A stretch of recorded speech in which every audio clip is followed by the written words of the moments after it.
Sindelaras. Kerajaan Jenggala dipimpin oleh seorang raja yang bernama Raden Putra. Ia didampingi oleh seorang permasyuri yang baik hati dan seorang selir yang memiliki sifat iri dan dengki.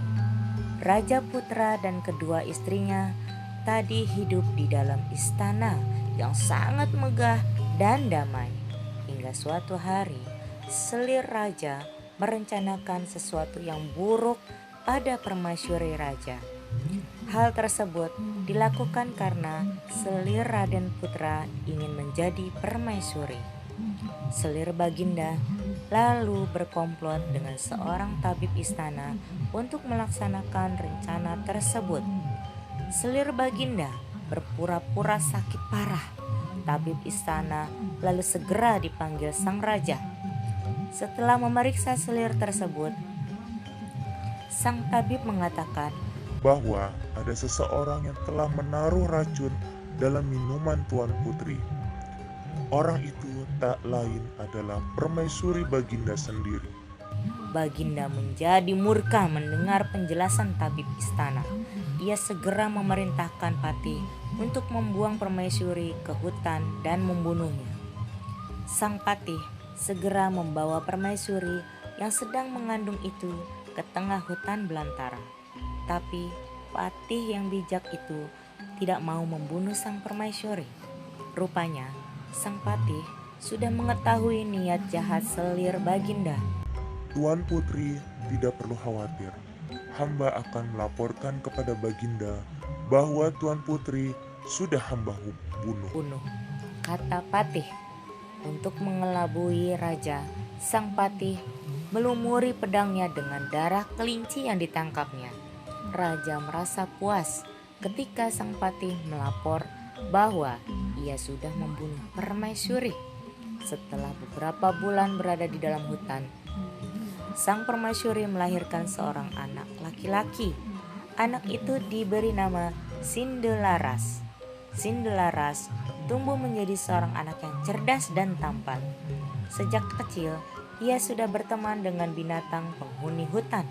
Suatu hari, ketika sedang asik bermain, seekor raja wali menjatuhkan sebutir telur ayam. Sindelaras kemudian mengambil telur itu dan bermaksud menetaskannya. Setelah 3 minggu, telur itu menetas menjadi seekor anak ayam yang sangat lucu. Sindelaras memelihara anak ayam itu dengan rajin. Kian hari, anak ayam itu tumbuh menjadi ayam jantan yang gagah dan kuat. Tetapi ada satu yang aneh dari ayam tersebut. Bunyi kokok ayam itu berbeda dengan ayam lainnya. Kukuruyuk, Tuanku Sindelaras. Rumahnya di tengah limbah. Atapnya daun kelapa. Ayahnya Raden Putra. Kokok ayam itu. Sindelaras sangat takjub mendengar kokok ayamnya itu dan segera memperlihatkan pada ibunya. Lalu, ibu Sindelaras menceritakan asal-usul mengapa mereka sampai berada di hutan. Mendengar cerita ibunya, Sindelaras bertekad untuk kembali ke istana dan membeberkan kejahatan selir Baginda. Setelah diizinkan ibunya, Sindelaras pergi ke istana ditemani oleh ayam jantannya. Ketika dalam perjalanan, ada beberapa orang yang sedang menyambung ayam. Sindelaras kemudian dipanggil oleh para penyambung ayam. Ayo, kalau berani, adulah ayam jantanmu dengan ayamku. Baiklah, Kata Sindelaras. Ketika diadu, ternyata ayam jantan Sindelaras bertarung dengan perkasa dan dalam waktu singkat ia dapat mengalahkan lawannya. Setelah beberapa kali diadu, ayam Sindelaras tidak terkalahkan. Berita tentang kehebatan ayam Sindelaras tersebar dengan cepat hingga sampai ke istana. Raden Putra akhirnya pun mendengar berita itu.